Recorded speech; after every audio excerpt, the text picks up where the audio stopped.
Enough of that. A little early morning Uncle Larry rock and roll for you. Rock and roll style. Hope you guys are doing great out there. Just checking in. It's a Tuesday now. Got the kids to school. Man, we've been on a streak lately with football. I won 3 straight. Dallas, good game last night, right? Chargers, man, it was a hell of a game. Kind of fell asleep at the end. I didn't see the ending, but it was good. Both teams looking pretty ferocious. I like Justin Herbert. He's a badass, man. Out there playing with a broken finger. Can you imagine?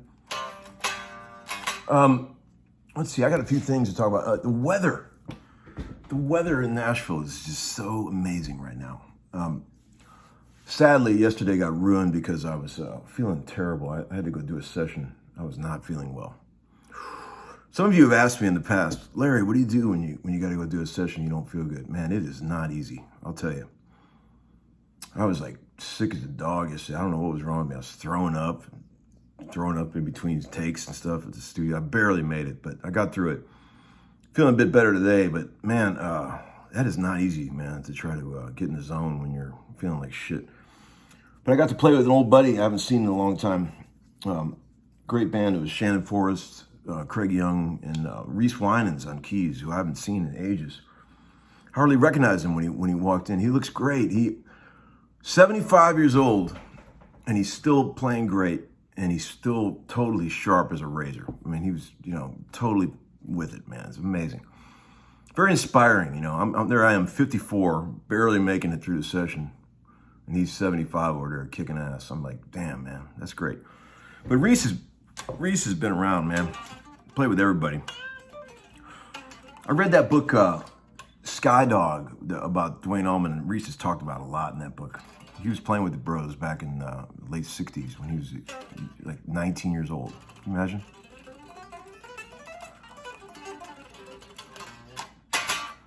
Got this old beast out today. This thing is killer. 61. Really fun to play. You can hear it's got all kind of growl and nastiness in it.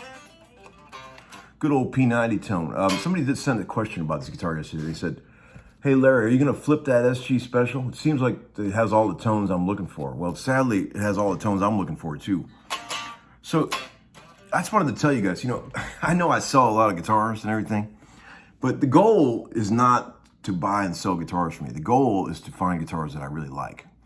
So, if I find one I really like, I keep it. You guys have seen there's plenty of guitars that I've kept along the way, but I get the feeling since I've done so many garage sales, you guys think that I sell everything, I just sell the ones that I feel like are other people's guitars, I mean, I might really like them, but I don't feel like it's my guitar, that's really what it is.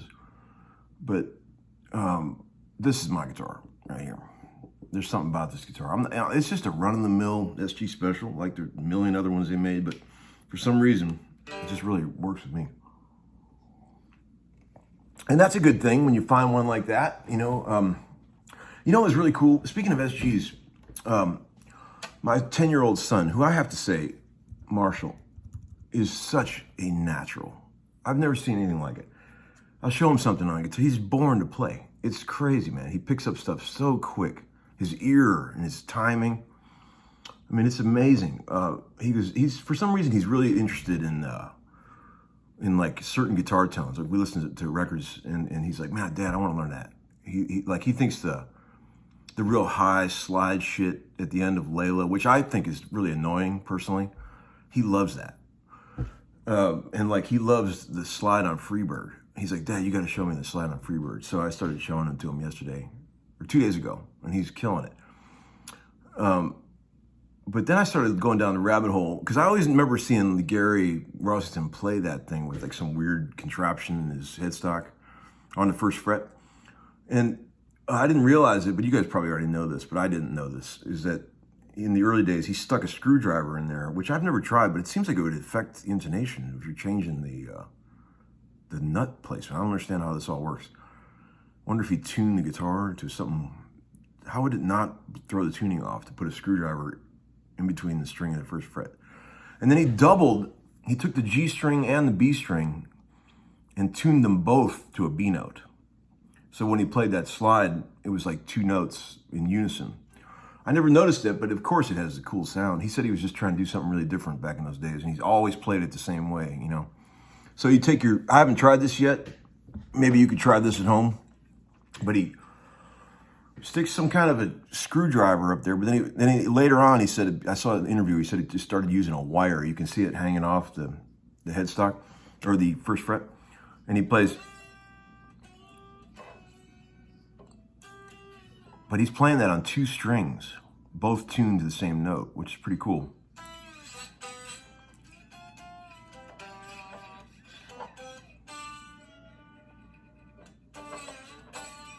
Pretty cool. So Marshall's been learning that, and he loves it. It's really cool to see, you know, your son playing shit like that. It's like, what a song, right? Come on, man. The power of that song is unreal. Let's see. One guy said, hey, Tom, I can't wait to see that Firebird when it's done. Yeah, me neither. I took it over to the guys at Groons, and that old Firebird 1 that I showed you guys, it's all whipped. Took that to the guys at Groons. Lynn Krausen is gonna fix that one up for me. He's gonna put some frets in there and put a good bridge on it, and put a new nut in it, which it desperately needs. That should be a monster when it's done. All the guys were saying, you know, I noticed it right away. The resonant acoustic sound of that guitar is like otherworldly.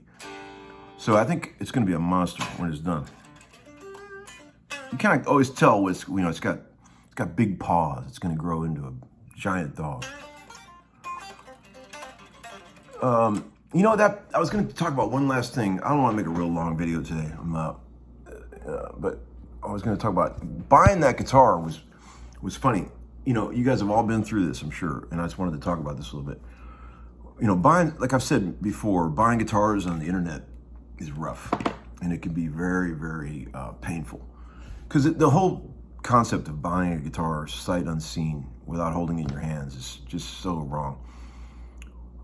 And before I go into that, I want to say one thing. A lot of people have reached out in emails and things, and they've said things like, Uncle Larry, what can I do to tweak my so-and-so guitar? You know, any ideas? And please, I mean, I would love to help with that, but unless I hold the guitar in my hands, I have no ability to tell you what's wrong with it or what it needs. If I could hold the guitar in my hands for 30 seconds, I could say, oh, it needs this, this, this, this, and this. But without seeing it and playing it, I have no idea what to tell you. So I apologize if I've been a bit aloof on those questions, but it's just like, without holding the guitar in my hands, I can't help you. I have to have the guitar to see what's wrong with it or what's going on with it, okay? So along those lines, you know, buying the guitar sight unseen is so weird. When I first started doing eBay, I mean, I signed up on eBay like 1998 and was fervently, is that a word? Buying guitars and selling guitars as I told you, and I learned a lot about internet guitar dealing back in those days. And I still remember it all, and people always call me for advice, about how to do this and that on eBay and Reverb. And I suppose I know a good bit about that just from experience, But that Bird came on there, and I looked at it and I thought, man, that's a cool looking guitar, but the ad was so sketchy. It was like, you could tell it was written by somebody who had no idea about guitars. And I'm thinking, that's a really cool guitar. The guy probably doesn't even know what it is. But I tried to get in touch with him, no response. And then I made an offer and he declined it. And then I made another offer and he took it, but still no response, nothing. And I'm just thinking, boy, this is a risk, man, buying this guitar from this numbnuts. And I have no idea what I'm getting. It's a lot of money. So I sent the dough. I just took a risk, like you do. I thought I was going to get an empty box in the mail, for sure. But the only thing is good, you got to remember this, people. In any sort of dispute on Reverb or PayPal, or on Reverb or eBay, PayPal will always side with the buyer. You can count on that. If you're the seller, you will always get screwed by PayPal. It's like they don't even look at the disputes. They just side with the buyer, always. So I knew that, and I knew that if I could, if there was some problem, I could get the money back from PayPal. So I wasn't too scared, but I just went for it anyway. And the guitar showed up, and you saw the pack job, and I thought, oh man, this is terrible. But it turned out the guitar is fine, and some people said, man, you rescued that guitar from the previous owner, or whatever. I don't know. The guy, I knew somebody out there would know something about that guitar. And sure enough, some guy emailed me and said, I think that was my brother's guitar. Some guy named Clyde. He said, that was my brother's guitar, and he had it for a long time. I guess he bought it in the 80s. And he didn't scratch his number in the back of the headstock, somebody else did that.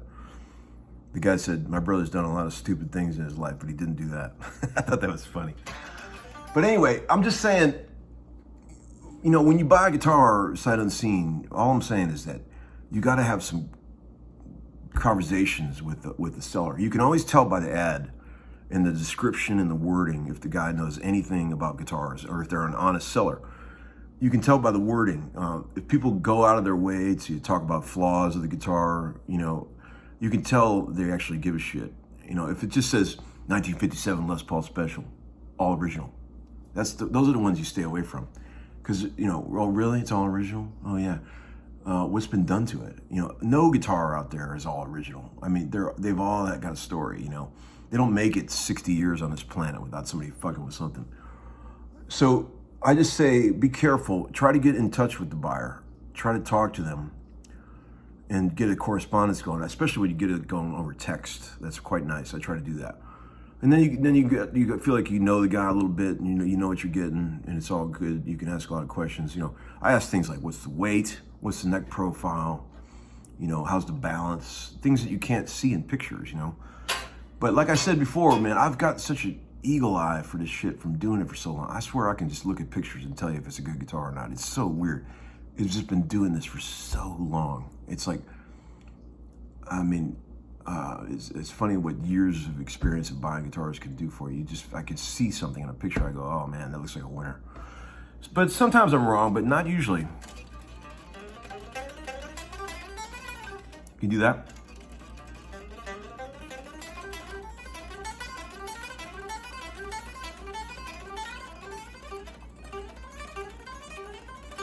Pick every note.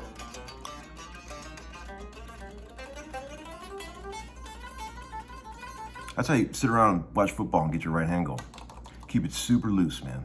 All these people are asking me questions about speed picking lately, and it's just like, it's all in the wrist, people. You got to get loose as hell. No tension in this arm at all. I could sit there and do that all day.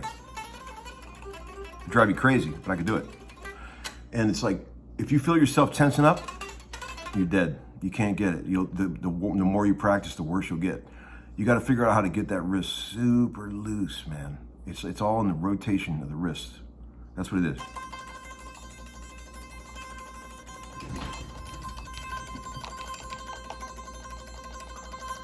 So my wrist is actually turning when I do that. It's not going up and down because that's where you get stiff and slowed down. Tension. Tension is the death of speed.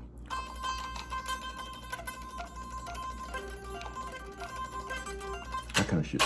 I know it's boring, but it helps. When you got technique to play kind of stuff like that cleanly, what ends up happening is that you can play the slower stuff much easier. There's no, I just think of that as sort of maintenance, because if you can play that kind of shit, then you can play something that's medium tempo effortlessly, So there you go. All right, hope that helps. I'll see you all later. Peace out, Uncle Larry.